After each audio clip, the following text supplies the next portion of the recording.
The governor outlines the math behind Colorado's COVID-19 epidemic, the most detailed modeling yet of what the virus could do here.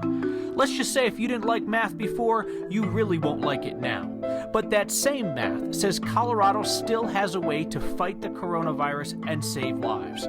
Meanwhile, the governor's critics at the Capitol call Colorado a police state, liken it to the Nazis, and say it's worse than communism. At the U.S. Capitol, our state delegation divides on the coronavirus relief package as it passes overwhelmingly. Your daily dose of appreciation goes out to the people who keep on trucking. And your good news is a tribute to the couples who aren't letting COVID-19 get in the way of love. Get cozy. This is next. Colorado's governor is sharing what amounts to a worst-case scenario for COVID-19 in this state. It's based on research out of CU. It says what the health experts have been telling us here all along, that there is the potential, if we do nothing, for tens of thousands of deaths in our state. But there's good news. We're not doing nothing. You're at home right now. I'm at home right now. Social distancing has begun, so we are doing something. We're not doing some state of Mississippi style throw our hands in the air and just say, here we are, virus, come and get us. No, we are in action. And that same CU research says that the action has the potential to reduce the number of deaths that we see in Colorado into the hundreds, if we can sustain the level of social distancing that researchers think we have right about now. What success means is our hospital system has the capacity at the point in time needed to treat patients and save lives. It means we don't have a catastrophic breach of our healthcare system, bodies lining up, unable to access beds or healthcare and dying.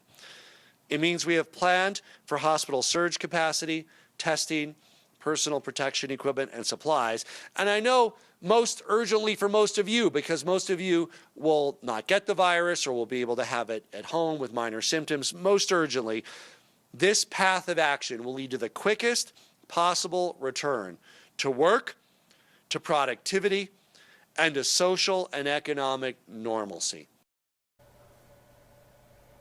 If you want to get into the detailed numbers and projections on this, I have a really extensive Twitter thread on this. You can find it on my Twitter profile at Kyle Clark, or we will retweet it from the next Twitter account now. But there is one piece of important context that I think we should spend some time going through once more. Forgive the homemade graphic. So the state's projections from CU researchers are heavily dependent on something we've talked about, the R0. This is the measure of contagiousness of the virus. And the whole idea is, so an R0 of 2 means that one person with the virus is likely to give it to 2 people. Again, they give it to 2 people, those 2 people give it to 2 people, and so on and so forth. The reason that the state has a worst case scenario, what we're describing as a worst case scenario, is because they're counting on an R0 of 4, a situation in which one person gives the virus to 4 people, and then it's 16, and then it's 64, and then it's 256 in the same period of time that a virus with an R0 of 2 would have only gone to 16 people. So it's not about this being twice as bad or twice as dangerous. It's many, many more times worse. So that's what we're talking about when we say the state's looking at a worst case scenario. And we've reached the inevitable point. I'm drawing homemade graphics. Should have known that breaking out the homemade graph was going to be the thing that finally broke this shot for the first time. Thanks for hanging with us. So we're getting a slew of messages from you every day from employees who want us to name and shame their employer for forcing people to work in close proximity when it's not essential work. Our Marshall Zellinger looked into your options for reporting such a situation and found that the governor is pretty fired up about it. Some of you work at businesses that have to close, and now you're out of work. Others work at businesses that have a building that's closed, but you're still allowed to work remotely. Then there are the emails I'm getting from employees who feel their employer is fudging the system by saying they're critical and exempt from closing. It's a topic I was able to ask the governor about during his Friday news conference. What recourse do they have, or what message do you have for those businesses? Yeah, that's against the law, and those businesses will be shut down. So please report them immediately. If you think you're at a business that should not be open, what you should do depends on where you live. I've reached out to a few public health departments. I haven't heard back from all. In Denver, you can contact the Denver Public Health Department, which will send a public health investigator out to enforce a closure if needed. In Jefferson County, you can call local law enforcement, and then Jeffco Public Health will send someone to educate the business before any enforcement. In Boulder County, you can contact the health department, and they'll dispatch a public health investigator to determine if a closure is required. You can also contact the Attorney General's office. Email covid19@coag.gov. Local agencies are unresponsive or unable to, then we would have the capability of doing so. I've also heard from employees who want to telecommute, but their business won't allow it. You can talk to your human resources or report it to public health or law enforcement. If there's bad employers out there that are just saying somehow we're exempt, no employer is exempt from this order. If you are critical, you are required to do the maximum social distancing you can. That means you have to allow telecommuting. I reached out to one of the employers that an employee contacted me about to say, are you a critical business? What part of the definition do you meet? And that employer said to me in an email, I guess my employee wants to collect unemployment. Maybe I should have told them they could have off. That wasn't the point, Kyle. The point was, if you're critical, tell me what part of the definition you meet. And if you're not, the governor says you're supposed to be closed, not skirt it by saying, well, my employee can have off, or I guess if they want unemployment. Yeah, so you are a critical part of our business, even though you are working from home, and your day job is covering politics for us. So I want to talk to you real quickly about the political aspect of this shutdown. So Colorado's Republican legislative leaders have been loudly criticizing the governor. You have the House Minority Leader talking about a Gestapo-like mentality. You have Senator Jerry Sonnenberg saying Colorado is a police state, that it's worse than communism. Are they impacting state policy at this point, or are they just making noise? Not having talked with everyone involved in sending these comments either to the governor or making these comments publicly, you have to look at it this way. They're the minority. No matter what, they have no decision-making power because the Democrats, if they do meet again as a legislature, the Democrats are in charge, and they're probably going to abide by what the Democratic governor is doing. So this is their way of at least getting their voice out and making the point that they want to make, like, let us make our own decisions. We'll be smart about it. The question is, will people be smart about it? Because the governor took baby steps, and look at where we are right now. All right, Marshall Zellinger reporting from his balcony, I believe. Very nice balcony. Thank you, Marshall. The world kind of gets small on us all of a sudden, you know, when we're inside of our homes and maybe just a walk around our neighborhood. And it's often tough to tell just how quiet Denver has become until you're able to get some perspective up high. Chris Vanderveen has that.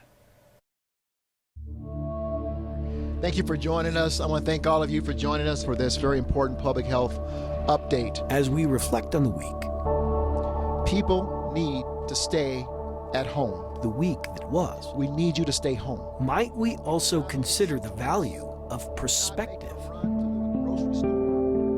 It's the step that we need to take. Perspective. This isn't a recommendation anymore. People need to stay at home. As businesses closed and roads emptied, entire cities turned into scenes once relegated to movies. The disease is still spreading despite our efforts. This was the week fiction. And so we need a more widespread and a more strict measure. Fiction transformed into fact. The numbers are telling us, and the data is telling us, that while we've made progress, that progress is not enough. Isolating us to a world bereft of the beauty of its inhabitants. That begins Thursday, March 26th. Isolating us to a world. We can't let our hospitals get overwhelmed. A world that forced us to change our perspective on the word community. That's why today we are issuing a stay-at-home public health order. Community. We're issuing this stay-at-home order to save lives. We ask people to stay home. can try to. Never before has our community looked quite like this. This is a rapid rise in the number of positive tests. Yet if we are to do this, if we are to fight this, if we are to win, This order is now the law. we will do so together. We're going to get on the other side of this by everybody cooperating and staying at home. Perspective. It's the step that we need to take. Even in the midst of isolation, we remain united.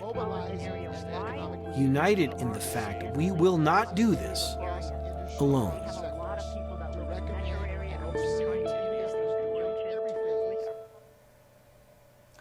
Colorado's Republican Party chairman, Congressman Ken Buck, has been a loud and proud outlier on some COVID-19 aid packages in Congress. He was one of 2 no votes in the House on an earlier package. And this morning, Buck spoke in opposition to the large COVID-19 stimulus plan that was supported by and signed by the president this afternoon. As President Trump said, we cannot let the cure be worse than the problem itself. The president has shown strong leadership, seeking to help struggling families and small businesses. Congress must do the same, but we can't do so at the expense of our children and our grandchildren's future. And again, just to be clear, Congressman Buck was referencing President Trump, who was a supporter of the bill. Buck's big objection was that the cost of borrowing the $2 trillion, he said, was likely to be triple that once you figure in the cost of borrowing for American taxpayers. President Trump trashed a Republican congressman from Kentucky, Thomas Massie, who threatened to force a quorum of the House to be there to vote in person today, and it caused most of the House to have to rush back to Washington, D.C. on short notice, including all the way from Colorado. Democratic Representative Jason Crow of Aurora, who just got out of a self-imposed quarantine, hopped on a red-eye flight to D.C. I'm healthy, and I'm somebody that feels like if you can go and do what you need to do and represent your district, and that was what I had to do. I think everybody is kind of at this point knows somebody that has it or has contracted it. I mean, there are enough cases in our community around the country that this is very real for all of us. This is not hypothetical. This is not an abstract exercise anymore. Democratic Congressman Ed Perlmutter of Jefferson County also hustled back overnight. We asked him about the $2 trillion price tag. Ultimately, we're borrowing from ourselves. I mean, this is something over time that will be a debt of the country. But what I think we're all coming to learn is how massive our economy really is. The payroll of America, just the payroll, forget about the payments going back and forth between groceries and supermarkets and restaurants. The payroll of America is $1 trillion a month. And the stock market, we know, has lost trillions over the course of the last 60 days. It's regained some of that. The size of our economy is massive, and the response to get us through this period has to be massive. Congressman Perlmutter told us he was a little bit worried about traveling and contracting the virus. He said he was also concerned about the idea that he might be an asymptomatic carrier and that by being in close contact that he might accidentally pass it to somebody else. Truck drivers and delivery drivers, in case you have not heard it recently, Colorado appreciates you. DJ, Mary, Tina, and Alan all wrote in asking for our nightly statewide shout out to go to the truckers and the delivery drivers. Alan said we would be sunk without them. Tina mentioned her son is a driver for Amazon. Folks like him are bringing us the stuff that we can't always get elsewhere right now. Toilet paper. All right, who wants to be next now? I will share your appreciation for a group of Coloradans who are keeping this state going right now. Text your thoughts to me, and then I will share them with the state. 303-871-1491.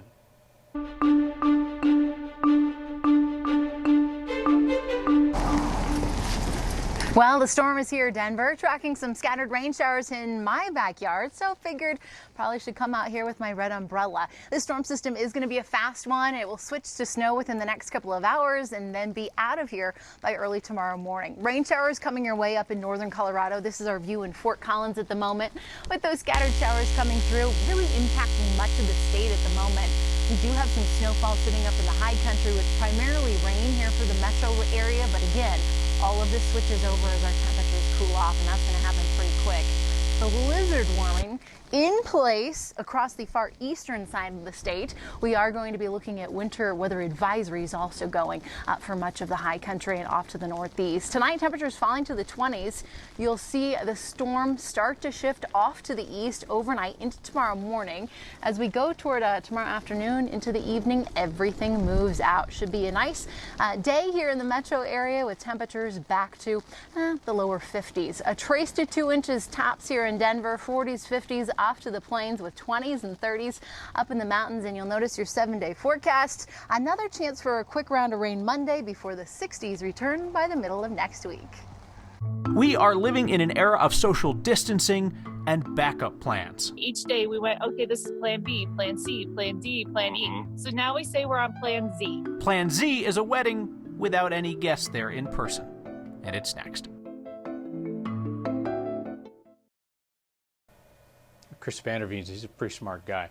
So Friday is the day that we have reserved for years for your good news. And this Friday, we meet a couple that decided to keep their wedding on the calendar and just told their guests to adjust. Here's Anusha Roy. No at first sight, K-N-O-W, no. Yeah. Not love at first sight, but it was a no at first sight for both of us. Kelsey Winters and Chris Shackelford said their relationship has been out of order. We already knew we were going to get married. I knew she was going wedding dress shopping, and I wanted her to have the ring. We just thought we'd continue the out of order. Which they were forced to do because of COVID-19. Each day we went, okay, this is plan B, plan C, plan D, plan E. So now we say we're on plan Z. Kelsey and Chris were supposed to get married tomorrow, but they didn't cancel the ceremony because they remembered the reason they were tying the knot in the first place is bigger than just the two of them. I think it's huge for him. It's huge for their son, who Kelsey adopted 15 years ago. Go to fountains and you can throw the money in and make a wish. He would whisper in my ear, you know what I'm wishing for, Mom? I'm wishing for a dad. Canceling wasn't an option, and the wedding ceremony was moved online. Our front yard. Yep. We jerry-rigged a little background thanks to Pinterest. We did. Which they're allowed to do within the stay-at-home order. They're inviting their friends, family, and neighbors to join online. Our officiant most likely will be on Zoom on a laptop right here in the middle. Their girls are going to curl their hair and wear fancy dresses. And different parents are going to have glasses of champagne. Like, it's becoming this community celebration virtually. No, this isn't the wedding they planned. But it's still going to be great. But they are grateful to share a reason to celebrate during such hard times. We just want folks to feel some happy. While committing to the very thing the two of them have been looking for from the start. Who will go through the boring and the extraordinary, the ordinary and the exciting. For Next, I'm Anusha Roy. Social distancing does not mean you have to give up the finer things in life. That and the reminder that one of you sent me about what really matters. Next.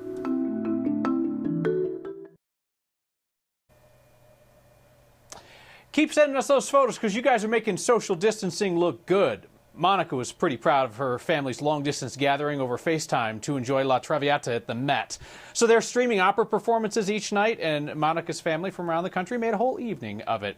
If you have a good example of people doing social distancing well, or an example of people doing it terribly, I want to see both. Email next@9news.com or get our attention with the hashtag #HeyNext. So I've been holding on to this pin for the last week ever since a Next viewer named Jan sent it to me. I can give you a better look of it here. She sent it in with a note. It arrived at 9 News just in time for me to see it before we came to the home studio here. The pin says, "What we do matters."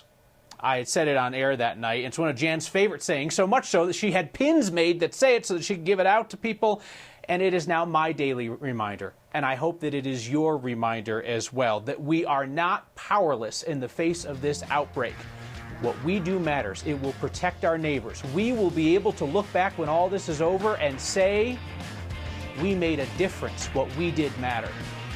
Hang in there. I'll see you next time.